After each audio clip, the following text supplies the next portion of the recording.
Bonsoir, chers amis, et bienvenue à cette conférence présentée sur une plateforme en ligne, ce qui nous permet de rejoindre un maximum de personnes pour des sujets vraiment très importants, comme celui de ce soir.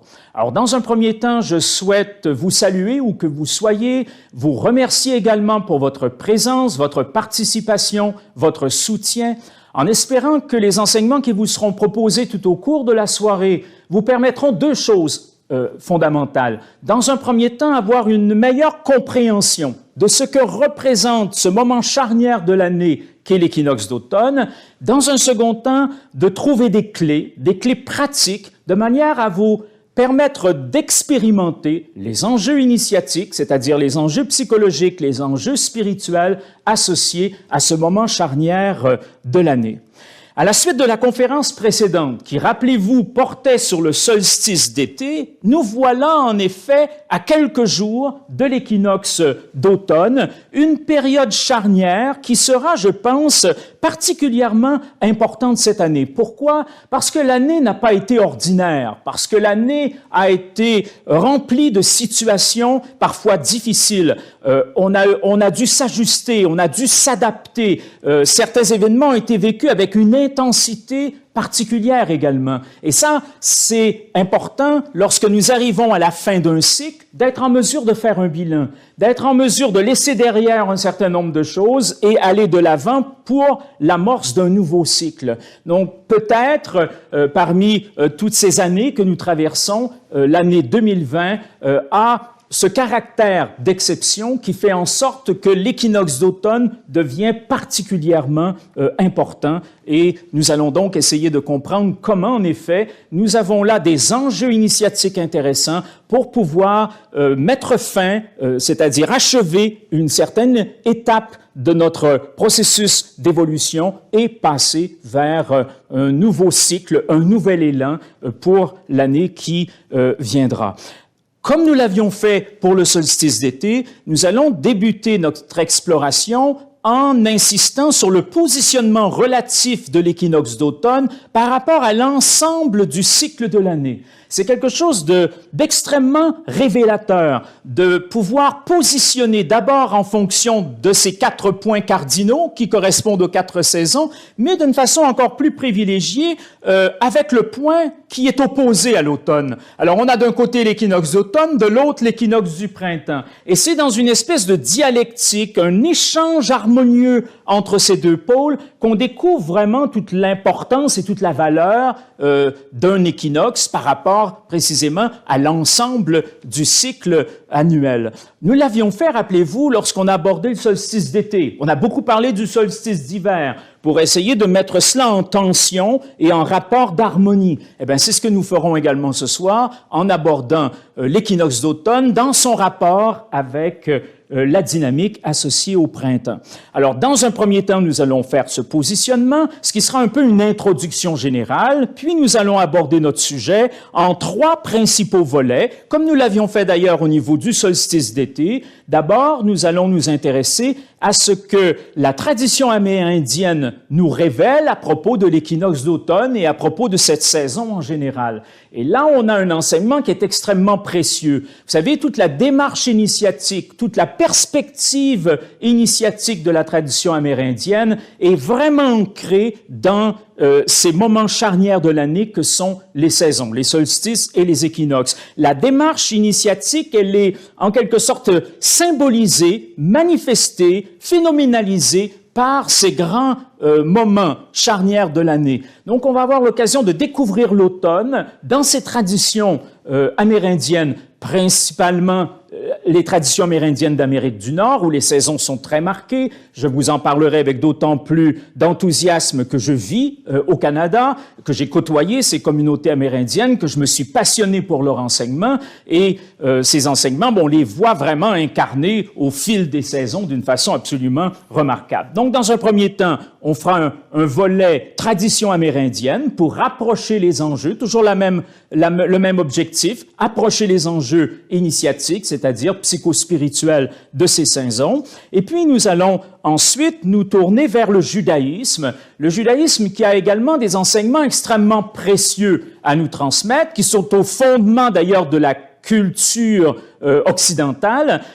Et fondamentalement, la saison de l'automne est marquée dans le judaïsme par deux fêtes majeures. Moi, je suis pas un spécialiste du judaïsme, je m'y intéresse beaucoup pour des raisons d'études, et en particulier parce que je me passionne depuis 40 ans de la Kabbale judéo-chrétienne, donc forcément, on est amené à toucher ces fêtes sacrées, ces fêtes religieuses. Il y a deux grandes fêtes qui marquent cette saison de l'automne dans le judaïsme, c'est Rosh Hashanah et Kippour. Donc, deux fêtes qui véhiculent un enseignement. Vous allez le constater ce soir, vous allez avoir une crise de joie en découvrant ça, un enseignement qui révèle véritablement à la fois les mystères, mais aussi les enjeux initiatiques associés à cette saison de l'automne. Et enfin, nous puiserons à la tradition chrétienne qui, dans le prolongement du judaïsme, propose également un travail initiatique durant cette saison de l'automne qui prépare essentiellement à une renaissance, mais à une renaissance au sens fort du terme, comme si on achevait véritablement un cycle d'existence et qu'on se préparait à entrer dans une vie totalement nouvelle.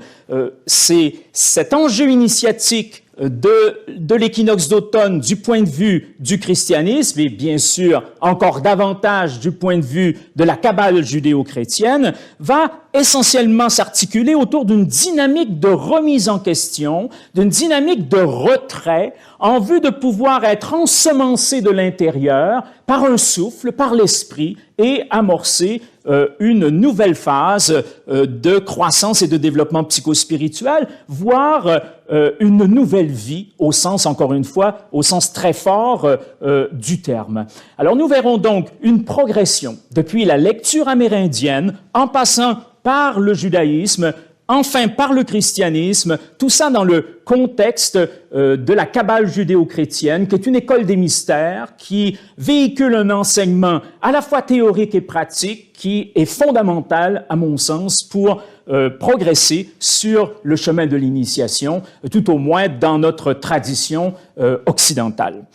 J'aimerais débuter ce soir par quelques vers de François Fabier, que vous connaissez peut-être et qui déjà mettent en place l'importance de cette saison de l'automne, de cet équinoxe d'automne. Écoutez bien. « À toute autre saison, je préfère l'automne, et je préfère au chant des arbres pleins de nids la lamentation confuse et monotone que rend la harpe d'or des grands chênes jaunis. » C'est un texte que l'on retrouve dans un ouvrage qui s'intitule « L'automne », qui a été publié en 2007 aux presses universitaires Blaise Pascal sous la direction d'Alain Montandon. Je vous donne ces références parce que je vous recommande la lecture de cet ouvrage. On y trouve un recueil d'enseignements, de poésie qui permet vraiment d'entrer dans le mystère de l'automne sous différentes facettes, sous différents angles. C'est quelque chose de très riche. Quand on entend ces vers, on est tout de même un peu étonné, puisque ça semble étrange de préférer au chant des arbres pleins de nids la lamentation confuse et monotone des grands chênes jaunis. Déjà, ça semble étonnant. Pourquoi? Parce que la majorité des gens préfèrent le printemps à l'automne. Et on va voir avec le réseau de correspondance que cela est presque spontané de la part de nos semblables. Je pense à ma tante Gertrude, pour qui l'automne était catastrophique parce que c'était le début de l'hiver, hein, et que l'hiver à Thetford Mines, c'était pas très réjouissant. Au contraire, le printemps annonçait cette période estivale qui lui plaisait au plus haut point. C'est vrai donc de beaucoup d'entre nous. Mais avant d'avoir une préférence pour l'un ou l'autre de ces équinoxes, je pense que déjà il y a cette idée de complémentarité sur laquelle il faut insister, parce qu'il n'y a pas de printemps sans automne et il n'y a pas d'automne sans printemps. Je veux dire, c'est deux pôles apparemment opposés, mais profondément complémentaires. Quand on a étudié le solstice d'été et le solstice d'hiver, on a mis en relation ces deux pôles pour en éclairer l'un des deux. On fera la même chose ce soir avec l'automne. On le mettra en résonance avec le printemps pour encore mieux cerner la spécificité propre de cette époque qu'est l'automne. Dans un premier temps, j'aimerais, et je viens de vous l'annoncer d'ailleurs, vous positionner cette saison par rapport à l'ensemble du cycle de l'année, peut-être même par rapport à l'ensemble du cycle d'une vie. Vous êtes un peu familier avec ce qu'on appelle la roue de médecine dans la tradition amérindienne, ou simplement le cycle de la vie dans d'autres cultures et dans d'autres traditions. Nous l'avons exploré d'une façon peut-être un peu plus pointue lors de notre conférence sur le solstice d'été. Je veux juste reprendre ça rapidement pour que vous ayez bien ça en tête, pour que votre équinoxe d'automne soit situé de manière relative par rapport à cet ensemble du cycle. Alors, on avait expliqué lors de notre conférence sur le solstice d'été que le cycle débute avec le solstice d'hiver qui correspond au niveau du cycle annuel à cette saison qui est l'hiver, mais au niveau du cycle d'une vie, au moment de la fécondation. Le moment de la fécondation marque le début d'une existence, le début d'une vie. Hein. C'est encore intra-utérin, c'est encore dans les profondeurs, c'est pas encore manifesté, mais c'est là, bien présent. Il y a déjà un processus de croissance, il y a quelque chose qui se met en place. Alors, au niveau du cycle de la vie, on pourrait dire le solstice d'hiver correspond au moment de la fécondation. Au niveau du cycle de la vie, l'équinoxe du printemps correspond à la naissance et à la croissance. C'est le moment où, donc, cette vie déjà formée dans les profondeurs va naître, va prendre le jour, va venir au monde, et puis va amorcer un long processus de croissance. Cela correspond à l'équinoxe du printemps. Puis le solstice d'été correspond au niveau du cycle d'une vie à l'âge adulte. L'âge adulte, qui est un âge de rayonnement, rappelez-vous, on a beaucoup parlé de ça, évidemment, c'était notre sujet lors de notre dernière rencontre. Donc, on pourrait dire ici l'âge adulte, qui est en rapport d'opposition complémentaire avec le moment de la fécondation, avec le moment correspondant au solstice d'hiver.